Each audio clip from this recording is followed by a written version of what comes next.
Hello বন্ধুরা, আজ আমার ছোট ছেলের জন্মদিন। এই যে জন্মদিনে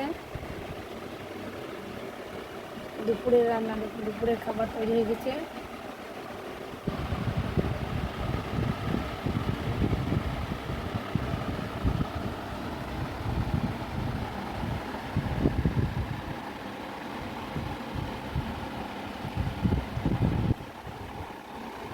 সব রকম ভাজা, একটু পুঁই শাকে কাঁঠাল বীজের তরকারি, পুঁই শাক দিয়ে ঝিঙে দিয়ে কাঁঠাল বীজ দিয়ে, আলু ভাজা, পটল ভাজা, ভেন্ডি ভাজা, বক ফুলের বড়া, আলু বড়া, সব রকম ভাজা,